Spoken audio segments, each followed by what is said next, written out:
Hello students. हम पढ़ेंगे exercise chapter 4.6 और उसमें है आव्यूह विधि से रैखिक समीकरणों के निकाय को हल करना। क्वेश्चन नंबर 7 लेते हैं। 1 से लेकर 6 तक के संगत असंगत हल पूछा है उसमें, लेकिन हम क्वेश्चन नंबर 7 करते हैं। उसमें हमें आव्यूह विधि से समीकरणों को हल करना है। हल करने का मतलब है कि हमें एक्स और वाई के मान निकालने हैं। चलिए, इसको हमने समीकरण 1 मान लिया और इसको समीकरण 2 मान लिया। तो सबसे पहले क्या होगा कि दी गई समीकरणों को आव्यूह रूप कौन सा, ए एक्स बराबर बी, इसको समीकरण 1 मान लिया। एक नहीं, 1 2 आ चुकी है ना, 3 मानेंगे। के नहीं, में लिख लेते हैं कि में लिखने पर चलिए, ए में क्या बताया था, एक्स वाई के गुणांक।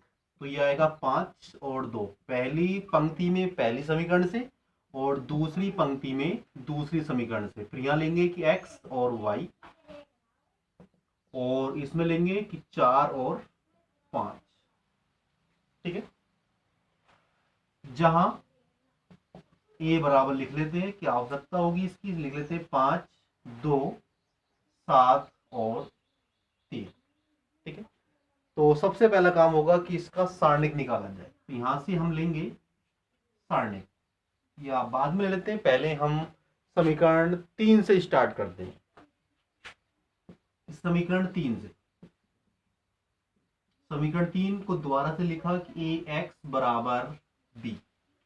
उसके बाद में हमें लिखनी है एक्स बराबर A inverse B. A inverse B direct लिख लेना, ऐसा नहीं कि हर बार गुणा करके दिखानी है, डायरेक्ट लिख सकनी है। समीकरण 4, 3 आ चुकी थी, 4 ही आ रही कि जहां ए इनवर्स बराबर है 1 बटा सारणी के इंटू एडज्वाइंट। ठीक है, अब हमें क्या करना है कि सारणी निकालना है, एडज्वाइंट ए निकालना है, तब जाकर के हमारा इनवर्स निकलेगा। तो उसके लिए हमने यहाँ पर सबसे पहले इनवर्स लिया, मतलब ए का नहीं, सारणिक लिया, इनवर्स नहीं सारणिक लिया है।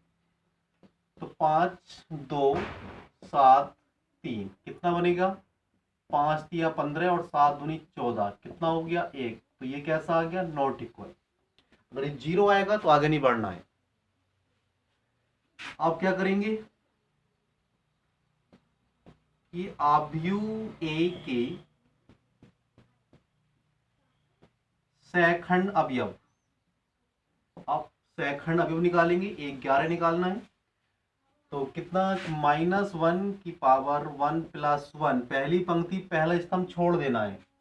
ये रहा पहली पंक्ति पहला स्तंभ, छोड़ेंगे तो केवल 3 बचेगा। 3 का मतलब ये प्लस का 3 रहेगा। हम 12 निकालेंगे, -1 की पावर 1 + 2, पहली पंक्ति दूसरा स्तंभ छोड़ना है, पहली पंक्ति दूसरा स्तंभ, तो केवल 7,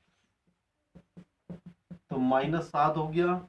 इसके बाद में निकालना होगा 21, -1 की पावर 2 + 1, दूसरी पंक्ति पहला स्तंभ, दूसरी पंक्ति पहला स्तंभ छोड़ेंगे तो 2 बचता है, कितना बनेगा, -2, 2 और 3 होते हैं ना।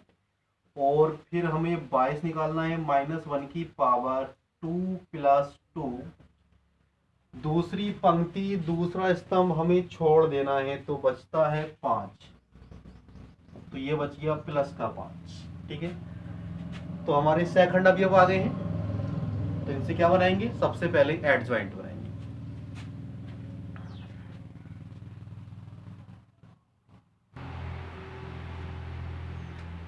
चलिए यहां से ले लेते हैं एडज्वाइंट। तो कितना बताया था कि A11 A12, यहां पर 21 और यहां पर 22, मान रखेंगे। कितना आया कि 3 -7 और -2 और 5।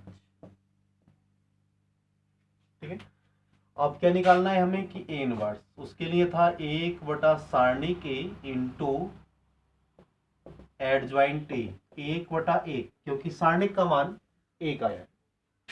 तो ये आ गया यहां से 3 -2 -7 और 5।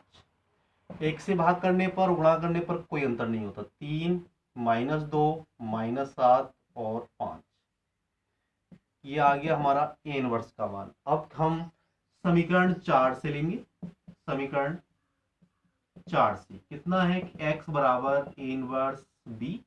x का मान था x और y, ए इनवर्स का मान निकाला है हमने 3 -2 -7 और 5। बी का मान कितना था, 4 और 5। अब गुणा करेंगे यहां पर,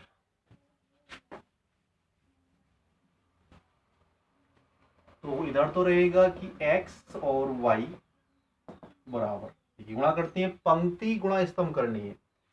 3 चौक 12 और 5 दूनी 10। ठीक है, पहली पंक्ति की पहले स्तंभ से होगी, एक ही स्तंभ है। अब दूसरी करेंगे, 7 चौक 28 और प्लस 5 पंजे 25। तो ये बनेगा यहां से कि 2 और माइनस के 3, इधर है x और y। हम क्या करेंगे, तुलना कर देंगे कि तुलना करने पर तो x का मान तो मिलेगा 2, y का मान मिलेगा -3। ये हमारे आंसर हो जाएंगे।